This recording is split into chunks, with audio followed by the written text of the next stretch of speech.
I had to do an updated hot or cold on the Hot Toys Commander Cody, given how much the market has changed and how many announcements we have gotten since I last did this video. If you are somehow still, if you are a Star Wars Hot Toys collector and you are somehow still on the fence and have not ordered the Commander Cody, listen up. This is 6 Scale Economist.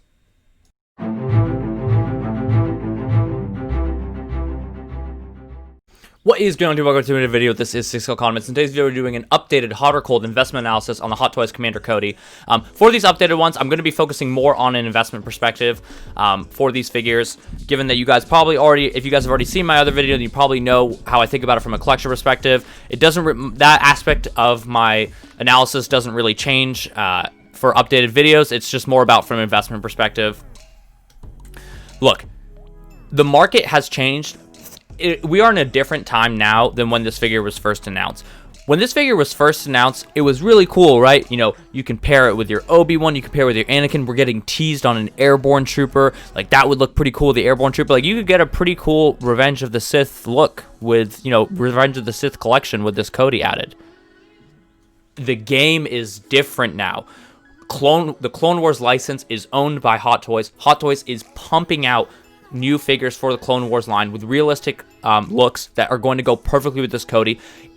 I was already bullish on this figure before the Clone Wars. Now I'm just like to the moon with this figure. This is an absolute no-brainer. You have to pick up this figure if you're a Hot Toys Star Wars collector, even if you somehow hate Revenge of the Sith or hate Commander Cody or hate the clones, which I don't know why. Buy this figure and just hold it in your collection.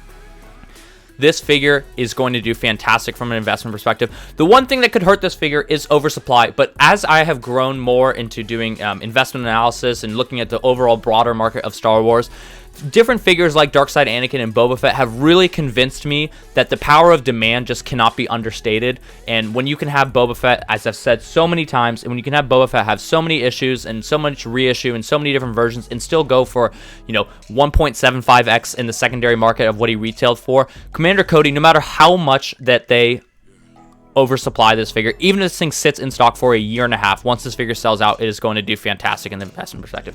What has been the major catalyst that has made me even more bullish about Commander Cody than I was before? It's this.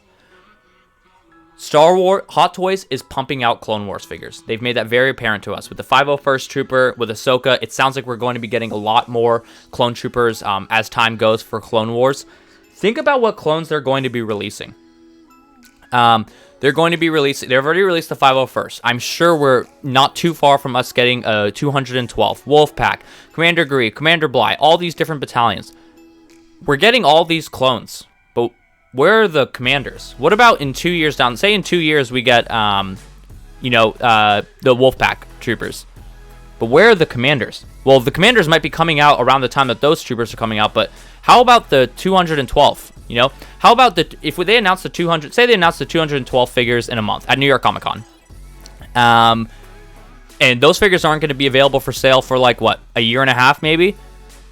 When those figures are coming out, where's Commander Cody? Long gone.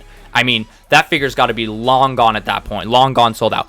Those people that are picking up those 212 clone troopers, what figure is literally the first figure they're going for in the secondary market to go pair with these new announcements that they just got? It's Commander Cody. It's Obi-Wan. It's the ones that are going to go well with this collection, but more importantly, they're giving us the clone commanders now. They're giving us the battalions later.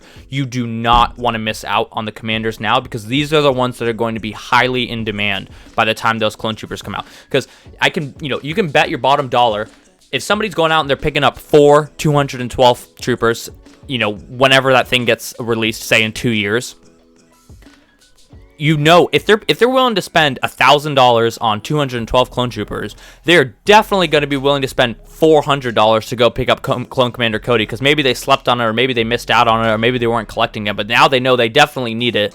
And that's the power of demand that we're going to see for these troopers, which is why I'm so bullish on Rex. I'm so bullish on Cody. These are excellent figures to add to your collection. They're fantastic from a collection perspective. If you haven't seen my first video on this figure, make sure to go watch it. You will see my opinion. I mean, it's an absolutely outstanding figure from a collection perspective. But from an investment perspective, I liked it I really liked it then. I absolutely love it now. I think that is such a no-brainer from an investment perspective. There are a lot of hot toys that come out, whether it be Star Wars or Marvel, that it can be very much highly debated if that figure is really going to perform well in the secondary market. Great example of that, Remnant Trooper. It's really hard to tell how well that figure is going to do.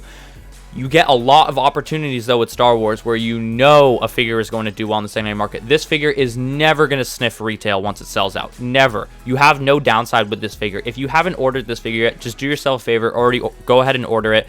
Unfortunately, most of these small comic shops like Steven's Collectibles, who I'm partnered with, or any of these other places like Collector Zone or Underground Figures, they're mostly all already sold out, their Commander Codys. This is one that, you know, if you can't find a local comic shop, I would just go ahead and put in my order on Sideshow and pick up this Cody. It's just such a no-brainer figure, you know, to have in the collection. But these are just my thoughts. Let me know in the comment section down below. I would love to see somebody. I would like somebody who actually thinks this figure is going to do poorly in investment perspective. I love the debate. If you are not picking up this figure and you think this figure is going to be a dud, please comment in the comment section down below. I want to hear your full logic and reasoning. I will respond, and I want to hear somebody's logic against this figure. But this figure is just, you know, one of like probably 7 out of like 35 Star Wars Hot Toys on pre-order that are available for pre-order right now. That is an absolute no-brainer. But that's just my opinion. But also, as always, thank you for tuning in. This is Economist. If you guys enjoy these updated hot or cold videos when we have like a serious change in like the market or like some type of investment perspective, let me know in the comment section down below. I'm happy to go back and do some updated videos for some of these more figures that everybody loves to talk about. But as always, this is Economist, and keep in mind, you always have to buy the dip, sell the rip. This is the way we will see you in the next video.